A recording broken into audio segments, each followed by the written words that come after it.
The bright lights illuminated the debate stage as Jasmine Crockett stood confidently in her striking purple suit, her shoulders squared and her expression determined. The nationally televised education forum had been proceeding as expected until moments ago, when Glenn Youngkin suddenly went off script with a direct attack on her comprehensive education reform proposal. Crockett's plan is nothing but empty promises and budget nightmares, Youngkin had declared, his voice echoing through the auditorium. It would bankrupt our states while indoctrinating our children with radical ideas they aren't ready for. The audience gasped at the unexpected aggression. Some clapped in agreement while others whispered in disapproval. Social media was already lighting up with hashtags and hot takes. The moderator looked nervous, clearly unprepared for this sudden confrontation. Crockett didn't flinch. Her eyes locked onto Youngkin as she gripped her microphone, a slight smile forming at the corner of her lips. This wasn't just an attack, it was an opportunity. She had spent months crafting her education plan, consulting with teachers, parents, economists, and education experts. She knew every detail, every number, every potential criticism. Youngkin, confident in his business background and political popularity, clearly expected to overwhelm this younger lawmaker with his experience and forceful rhetoric, but he had miscalculated. As Crockett prepared to respond, those close to her could see the spark in her eyes. This wasn't going to be a defensive rebuttal. It was going to be a complete dismantling of his argument. The moderator, regaining composure, turned to Crockett.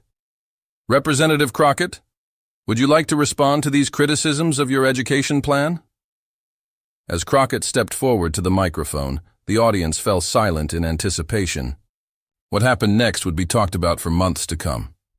Before we continue with Crockett's response, make sure to like and subscribe so you don't miss our latest political analysis and breakdowns of major confrontations like this one. Glenn. Youngkin stood center stage, his tall frame accentuated by an impeccably tailored navy suit. At 56, the former business executive had built his reputation as a political outsider who brought common-sense solutions to government. His silver gray hair and confident smile had become his trademark, along with his ability to simplify complex issues into memorable sound bites. "Let me be clear about what's at stake here," Youngkin continued, his voice carrying a practiced balance of authority and concern. Representative Crockett's education plan calls for a 32% increase in federal education spending. 32%. That's money coming straight from taxpayers' pockets at a time when families are already struggling. He gestured emphatically toward the audience, his gold watch catching the light. Her plan would require massive tax increases or pulling funds from essential services like public safety and infrastructure. This isn't responsible governance. It's wishful thinking at best, and dangerous social engineering at worst. The camera panned to supporters nodding vigorously. Several audience members applauded. Youngkin had built his political career on education issues, having won his first major election largely by appealing to parents concerned about curriculum changes and school board decisions. Education wasn't just another topic for him. It was his political foundation. Furthermore, he added, picking up a printed copy of Crockett's plan and holding it up, this document calls for mandatory cultural curriculum changes across all grade levels. This isn't about reading and math. It's about pushing an agenda on our children without parental input or approval. Across the stage, Jasmine Crockett remained composed, occasionally jotting notes, but never breaking her concentration. At 43, the former civil rights attorney had made education equity her central mission since entering politics. She had grown up in a struggling school district where teachers purchased their own supplies and facilities crumbled from neglect. Unlike her opponent, her perspective wasn't theoretical, it was lived experience. Before joining national politics, Crockett had worked pro bono for families fighting for better special education services. She had visited over 200 schools across the country while developing her education plan, speaking directly with students, teachers, and administrators about their daily realities. Each policy point in her proposal addressed specific challenges she had witnessed firsthand. As Youngkin continued his attack, Side screens displayed social media reactions pouring in by the thousands. The hashtag, Education Showdown, was trending nationally within minutes. Parents, teachers, and political commentators from across the spectrum were weighing in, many without having read either candidate's actual plans. This wasn't just a policy disagreement. It represented two fundamentally different visions for America's future.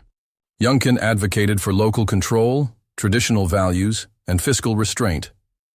Crockett championed equity, innovation, and significant investment in what she called our most precious resource, our children. An education policy expert watching from the sidelines whispered to a colleague, "Youngkin's attacking the cost because he can't attack the substance." Every major study supports what Crockett is proposing. The moderator turned to Crockett. "Representative, Mr. Youngkin has raised serious concerns about both the financial feasibility and curricular approach of your education plan. The floor is yours." As Crockett stepped forward, her assistant quietly slid a tablet onto the podium with key statistics highlighted. Unlike her opponent, she wouldn't be speaking in generalities. "Thank you for that spirited critique, Mr. Youngkin," Crockett began, her voice calm but carrying throughout the hall. "I appreciate your concern for taxpayers. I share it. But I'm also concerned about facts, and unfortunately, you've just presented several misconceptions that I need to correct." She tapped her tablet, and the main screen behind her displayed a detailed breakdown of her education funding plan. "Let's start with that 32% increase you mentioned. That figure fails to account for three critical factors. First, it's spread over 8 years, not immediately. Second, 40% comes from redirecting existing ineffective programs, not new taxes. And third, it includes substantial private sector matching that we've already secured commitments for." Youngkin shifted in his seat, reaching for his notes.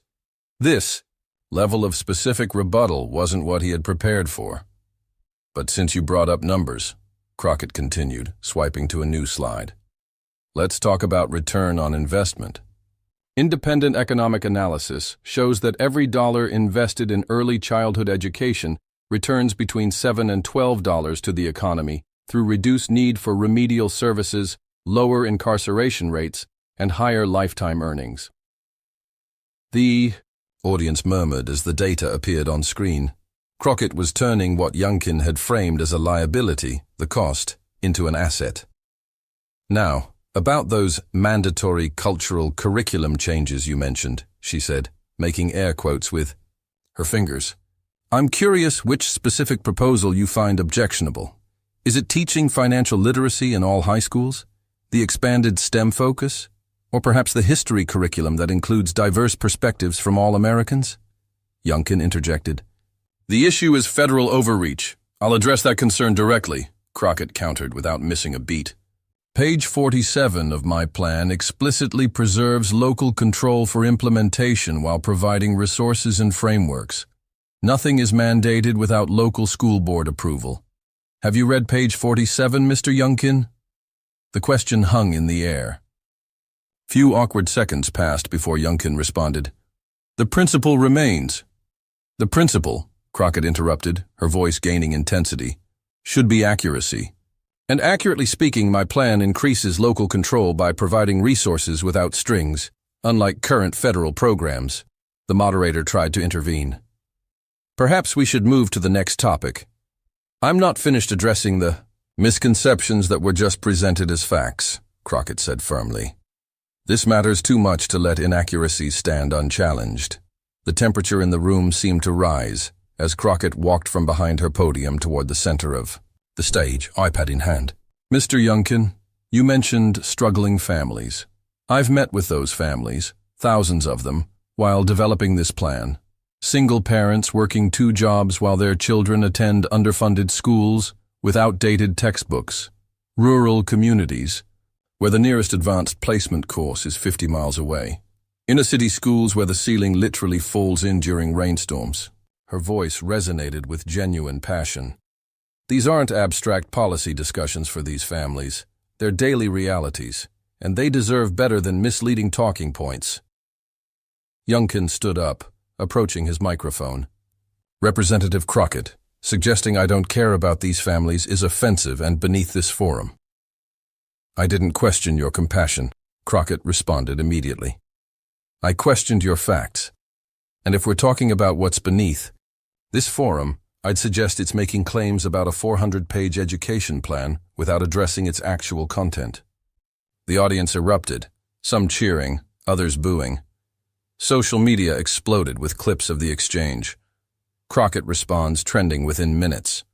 The moderator finally managed to restore order. Mr. Youngkin, you have 2 minutes for rebuttal.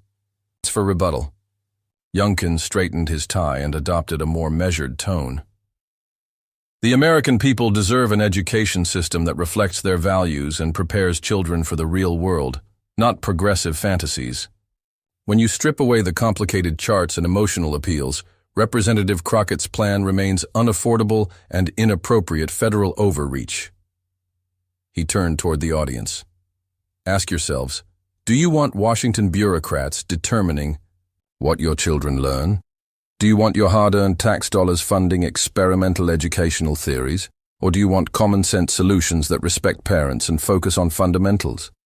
This rhetorical pivot seemed to steady him, returning to familiar territory rather than engaging with the specific rebuttals Crockett had offered. Representative Crockett means well, he continued with a tone of practiced reasonableness, but good intentions don't pay the bills. Her plan would create the largest educational bureaucracy in American history, while failing to address the real issues: discipline in classrooms, basic academic standards, and parental rights. As Youngkin spoke, Crockett calmly reviewed something on her tablet. Those close enough could see she was pulling up a video clip. Whatever was coming next, she was preparing ammunition. The tension in the room was palpable as the moderator turned once again to Crockett. Representative, you have 2 minutes to respond before we move to audience questions. Crockett nodded, then looked directly at Youngkin. Mr. Youngkin, you've repeatedly mentioned parental rights and values. I couldn't agree more about their importance. That's why I'm confused by your criticism, especially given your previous statements. She tapped her tablet, and the main screen changed to show a video clip. This is you speaking 3 years ago at an education conference. The audience fell silent as Youngkin's voice filled the auditorium, his own words about to change the direction of this confrontation entirely. The video began playing on the giant screen behind them. There was Youngkin, speaking at an education conference 3 years earlier. What we need is bold investment in our education system. The notion that we can fix our schools without significant funding increases is, frankly, magical thinking. I've reviewed the numbers as a businessman, and the return on investment for early childhood education and teacher development is undeniable. The clip continued, and yes, our curriculum needs modernization. Our children deserve to learn about all aspects of American history and culture. This isn't about politics. It's about preparing them for the diverse, complex world they'll inherit, the audience gasped. These words directly contradicted everything Youngkin had been saying tonight. Crockett let the clip finish before speaking.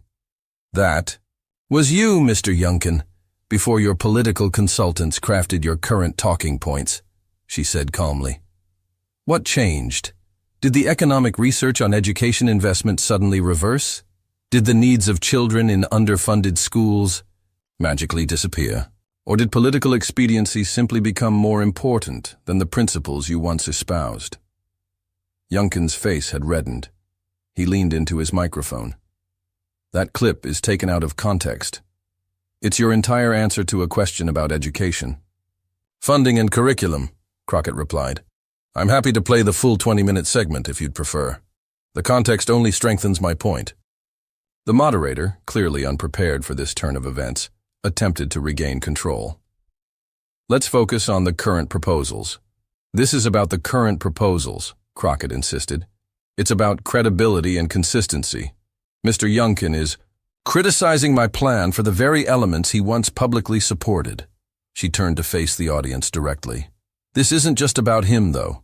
It's about a pattern in our political discourse where substantive policy debates are replaced with focus-grouped talking points and manufactured outrage. Youngkin, attempting to recover, raised his hand. May I respond to this characterization? When the moderator nodded, he stood and addressed both Crockett and the audience. 3 years is a long time in education policy, he began, his voice steadier than his expression suggested. Since those remarks, I've had the opportunity to visit hundreds more schools, speak with thousands more parents, and examine the results of similar funding initiatives in multiple states. What I've learned has evolved my thinking. He tapped his own tablet, bringing up a different set of slides. Take the Henderson County Initiative, for example. Massive funding increases with minimal accountability led to administrative bloat, while student outcomes remained stagnant. Or the Williams Foundation curriculum overhaul that created significant community division without measurable academic improvements. It was a reasonable response, acknowledging his previous position while explaining his evolution. Some audience members nodded approvingly at his willingness to address the apparent contradiction, but Crockett wasn't finished. She swiped to another slide on the main screen. I appreciate Mr. Youngkin's examples, she said, but let's look at what he conveniently omitted.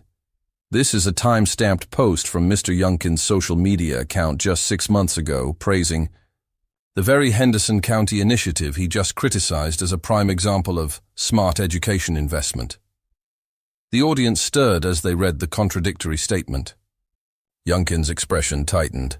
And here, Crockett continued, displaying another document, is Mr. Youngkin's own Education Foundation's evaluation of the Williams curriculum approach from last year, calling it a model for cultural competence, education that bridges community divides. She wasn't just showing a single contradiction, she was establishing a pattern.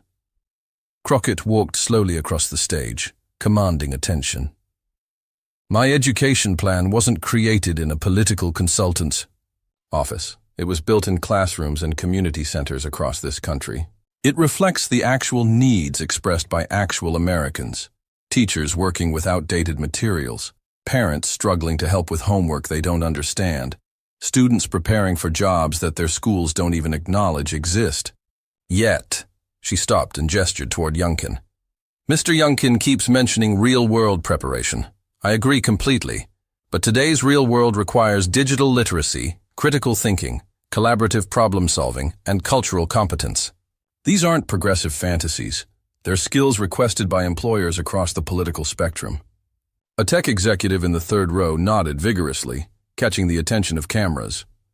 Pulling up another slide on the main screen, Crockett continued. Here are statements from the Business Roundtable, the Chamber of Commerce, and the National Association of Manufacturers, hardly radical organizations, all endorsing the core components of my education framework. The audience had grown completely silent, captivated by the methodical dismantling of Youngkin's position. Even his supporters appeared uncomfortable. Now, about the cost, Crockett continued, turning to yet another detailed slide. This breaks down the funding sources year by year. Notice that property taxes, which Mr. Youngkin implied would increase dramatically, aren't affected at all. Instead, we've identified 17 existing federal programs with documented inefficiencies or poor outcomes. Redirecting those funds, combined with a modest adjustment to the corporate tax rate, returning it to exactly where it was 5 years ago, fully funds the first phase. A financial analyst seated near the press section was scrutinizing the numbers, nodding with what appeared to be reluctant approval. She paused, letting the information sink in. But since Mr. Youngkin raised concerns about your tax dollars, let's talk about waste. His alternative proposal maintains 7 separate administrative structures that my plan consolidates into one, saving $4.3 billion annually in overhead alone.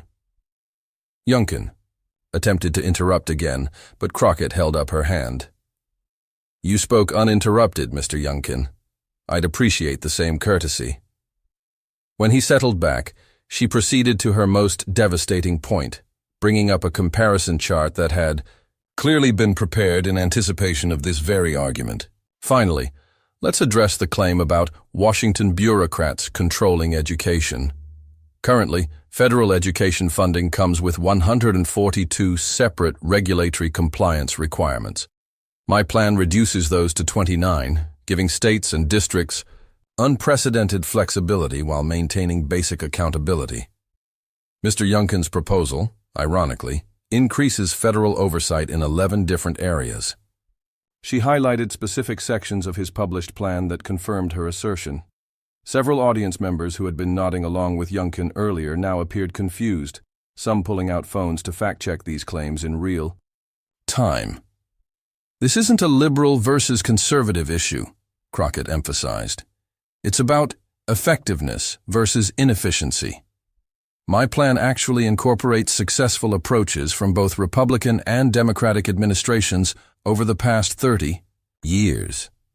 She displayed a slide showing bipartisan endorsements from former education secretaries and governors from both parties. Education shouldn't be a political football. It's too important. Turning once more to the audience, Crockett's voice softened but remained clear and strong.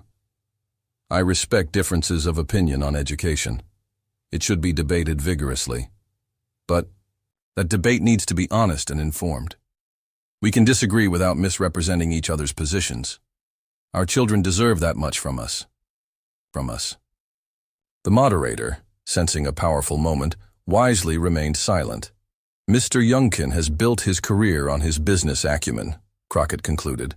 So I'm surprised he's overlooking the basic business principle that you have to invest in your most important assets. Our children are our most important assets. They deserve our investment, our honesty, and education policies based on evidence, not ideology. The audience erupted in applause, not just from Crockett's supporters, but from across the political spectrum. Even those who disagreed with her policy recognized the thoroughness and precision of her response. A veteran education reporter leaned over to her colleague and whispered, "In 20 years covering education policy, I've never seen someone come this prepared for every possible attack." When the moderator finally spoke, she addressed Youngkin. "Would you like to respond?" Youngkin, visibly thrown by the video of his previous statements and the detailed rebuttals to points he thought would be winning arguments, cleared his throat. Representative Crockett is certainly passionate, but passion doesn't change fiscal realities. I stand by my concerns about federal overreach and, could you address the specific points Representative Crockett raised? The moderator pressed. Particularly regarding your previous statements supporting similar investments and curriculum approaches. The direct follow-up question, unusual for a moderator typically content with letting candidates pivot, drew murmurs of approval from the press section. This was becoming less a standard political exchange and more a substantive policy examination. Youngkin's usual smooth delivery faltered. Views evolve based on new information. The economic climate has changed, and what specific economic indicators have changed that would negate the ROI data Representative Crockett presented? The moderator followed up, suddenly finding her journalistic backbone. The audience could sense his discomfort. This wasn't the easy win Youngkin had anticipated when he launched his attack on Crockett's education plan. He had come with talking points. She had come with facts, figures, and receipts, including his own words. "We could debate specific numbers all night," Youngkin said, attempting to pivot. But the philosophical question remains. Who should control education, parents or the federal government? Crockett didn't wait for the moderator's permission to respond. "That's a false choice, and you know it. My plan explicitly increases parental involvement through local implementation committees and expanded parent-teacher collaboration." Page 86 through 112 details this extensively. Again, I have to ask, have you actually read the plan you're criticizing? The question hung in the air, met with uncomfortable silence from Youngkin. In that moment, everyone in the audience knew who had won this debate. A parent in the front row, who had nodded along with Youngkin's earlier points about parental control, now leaned forward with intense interest as Crockett explained how her plan actually expanded meaningful parental input rather than just using it as a talking point. Education experts in attendance exchanged glances. One texted to a colleague, watching remotely. This isn't just a political win. She's actually advancing the substance of the education debate. The information sink in. But since Mr. Youngkin raised concerns about your tax dollars, let's talk about waste. His alternative proposal maintains 7 separate administrative structures that my plan consolidates into one, saving $4.3 billion annually in overhead alone. Youngkin attempted to interrupt again, but Crockett held up her hand. You spoke uninterrupted, Mr. Youngkin. I'd appreciate the same courtesy. She then delivered her most devastating point. Finally, let's address the claim about Washington. Bureaucrats controlling education. Currently, federal education funding comes with 142 separate regulatory compliance requirements. My plan reduces those to 29, giving states and districts unprecedented flexibility while maintaining basic accountability. Mr. Youngkin's proposal, ironically, increases federal oversight in 11 different areas. Turning once more to the audience, Crockett's voice softened but remained clear and strong. I respect differences of opinion on education. It should be debated vigorously. But that debate needs to be honest and informed. We can disagree without misrepresenting each other's positions. Our children deserve that much from us. The moderator, sensing a powerful moment, wisely remained silent. Mr. Youngkin has built his career on his business acumen, Crockett concluded. So I'm surprised he's overlooking the basic business principle that you have to invest in your most important assets. Our children are our most important assets. They deserve our investment, our honesty, and education policies based on evidence, not ideology. The audience erupted in applause, not just from Crockett's supporters, but from across the political spectrum. Even those who disagreed with her policy recognized the thoroughness and precision of her response. When the moderator finally spoke, she addressed Youngkin. Would you like to respond? Youngkin, visibly thrown by the video of his previous statements and the detailed rebuttals to points he thought would be winning arguments, cleared his throat. Representative Crockett is certainly passionate, but passion doesn't change fiscal realities. I stand by my concerns about federal overreach and could you address the specific points Representative Crockett raised? The moderator pressed. Particularly regarding your previous statement supporting similar investments and curriculum approaches. Youngkin's usual smooth delivery faltered. Views evolve based on new information. The economic climate has changed. And what specific economic indicators have changed that would negate the ROI data Representative Crockett presented? The moderator followed up, suddenly finding her journalistic backbone. The audience could sense his discomfort. This wasn't the easy win Youngkin had anticipated when he launched his attack on Crockett's education plan. He had come with talking points. She had come with facts, figures, and receipts, including his own words. We could debate specific numbers all night, Youngkin said, attempting to pivot. But the philosophical question remains. Who should control education, parents or the federal government? Crockett didn't wait for the moderator's permission to respond. That's a false choice, and you know it. My plan explicitly increases parental involvement through local implementation committees and expanded parent-teacher collaboration. Page 86 through 112 details this extensively. Again, I have to ask, have you actually read the plan you're criticizing? The question hung in the air, met with uncomfortable silence from Youngkin. In that moment, everyone in the audience knew who had won this debate. Within minutes of the Education Forum's conclusion, clips of Jasmine Crockett's systematic dismantling of Glenn Youngkin's arguments flooded social media platforms. The hashtag #RCrockettReceipts quickly became the top trending topic nationwide, with the video of Youngkin contradicting his own current position shared hundreds of thousands of times. Major news outlets scrambled to cover what one commentator called the most comprehensive policy takedown in recent political history. Headlines ranged from Crockett School's Youngkin on education plan to debate becomes masterclass in policy defense.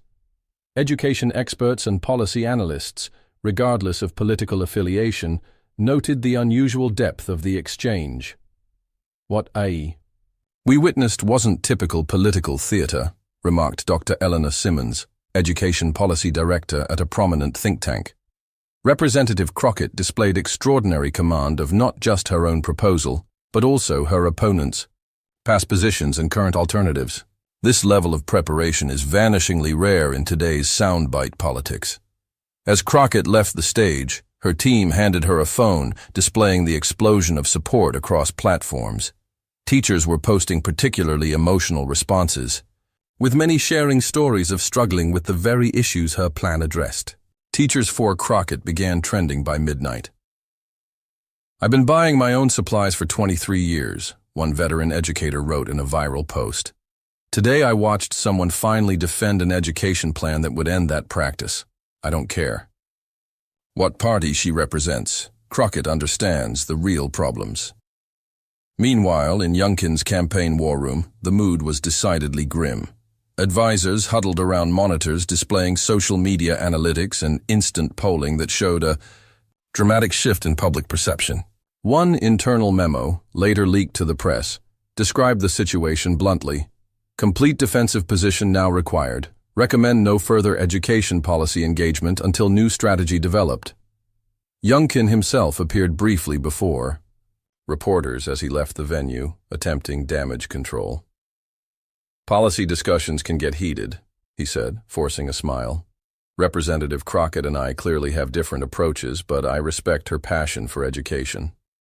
When asked directly about the contradictory video, he responded only that complex issues require nuanced positions that evolve over time, before his staff ended the impromptu press conference. By morning, the impact had spread beyond social media to traditional polling. A Snap poll showed that 64% of viewers who watched the exchange believed Crockett had made the more compelling case, including 27% who had identified as Youngkin supporters before the debate. More significantly, 72% of respondents said they were now more likely to read actual policy proposals rather than relying on campaign characterizations, a potential sea change in how voters might engage with future political discourse. 3. Days after the forum, detailed website traffic analysis revealed something even more remarkable. Downloads of Crockett's full education plan had increased by over 2,000%, with particular spikes in traditionally conservative districts. People weren't just talking about the confrontation, they were actually reading the policy. Educational organizations began issuing formal positions on specific elements of Crockett's plan, moving the conversation from personality-driven politics to substantive policy discussion. The American Federation of Teachers called it the most comprehensive and practical education reform framework in a generation, while the National School Boards Association praised its unprecedented respect for local governance while providing needed resources. Even critical responses showed a marked shift in tone and substance. The Conservative Education Coalition, while opposing several aspects of the funding model, acknowledged that Representative Crockett's emphasis on accountability, measurable outcomes, and administrative efficiency aligns with conservative principles of good governance. For Crockett herself, the aftermath brought both opportunity and challenge. Invitations for national media appearances flooded in, along with speaking requests from education conferences across the political spectrum. Her social media following increased by over 300,000 in just 1 week. "This isn't about me," she told her staff during a strategy session. "It's about seizing this moment to have the serious conversation about education that America has been avoiding for decades. People are actually reading a 400-page policy document. That's the real victory here." The confrontation's impact extended to other policy debates as well. Candidates and elected officials in various races suddenly faced questions about specific details of their proposals rather than accepting vague talking points. Journalists began pressing for substantive answers, often citing the Crockett standard of policy knowledge. Perhaps most tellingly, Glenn Youngkin's team announced a comprehensive review of their education platform 2 weeks after the debate. Sources close to the campaign revealed that Youngkin had demanded his staff actually read Crockett's entire plan to identify areas of potential agreement, rather than simply opposing it wholesale. In a surprising move, Youngkin eventually requested a private meeting with Crockett. While the content of their discussion remained confidential, both emerged expressing cautious optimism about finding common ground on teacher compensation and infrastructure improvements. "We still have significant disagreements," Crockett told reporters afterward. "But at least now we're disagreeing about actual policies rather than caricatures of each other's positions." That's progress. Education advocacy groups noted a marked increase in public engagement following the confrontation. School board meetings across the country reported record attendance, and state legislators faced unprecedented citizen inquiries about education funding formulas and curriculum standards. The Crockett-Youngkin exchange didn't just change the participants, it's changing how citizens engage with education policy, noted Professor James Harrington, who specializes in civic engagement. People are suddenly interested in the details, not just the culture war flashpoints. 6 months later, several key elements of Crockett's plan gained bipartisan support in legislature, including the administrative consolidation she had highlighted during the debate and expanded funding for rural broadband to support digital learning initiatives. When Youngkin was asked about his change of position, he offered a surprisingly candid response. "Sometimes it takes being publicly challenged to reevaluate your assumptions. I still have concerns about aspects of Representative Crockett's approach, but she was right about the inefficiencies in the current system and the need for significant investment in our educational infrastructure." For political analysts, the confrontation represented a potential turning point in policy discourse. What made this different was the combination of preparation, specificity, and receipts, explained veteran political strategist Marcus Williams. Crockett didn't just assert that Youngkin was wrong, she proved it point by point with his own words and specific references to both their plans. The most lasting impact, however, may have been on public expectations. Focus groups conducted months after the exchange consistently showed voters expressing higher standards for candidates' policy knowledge. "I used to just listen to what candidates said about their plans," admitted one participant. "After watching Crockett break down those policies in such detail, I expect politicians to actually know what they're talking about. I'm checking their websites, reading their proposals, looking for the details." As education policy continued to evolve in the months following their confrontation, both Crockett and Youngkin found their political fortunes tied to that pivotal moment. For Crockett, it established her as a policy heavyweight, capable of transcending partisan boundaries on issues of substance. For Youngkin, it provided a painful but valuable lesson in the importance of consistency and thorough preparation. Perhaps the most significant outcome wasn't which specific education policies were eventually adopted, but how the public engaged with them, with greater attention to detail, higher expectations for evidence, and decreased tolerance for empty rhetoric. As one education blogger summarized it, "When future historians identify the moment when American political discourse began to return to substance over style, they may well point to the night Jasmine Crockett came armed with facts, figures, and receipts, and changed not just one debate, but potentially how debates themselves are conducted." The lesson was clear for political figures everywhere. In an era of accessible information and video archives, preparation and consistency matter. Coming to a policy fight equipped with talking points when your opponent brings detailed knowledge and receipts is a recipe for public embarrassment and potential long-term damage. In her own reflection on the confrontation a year later, Crockett offered perhaps the most insightful analysis. That night wasn't really about winning an argument. It was about demonstrating respect.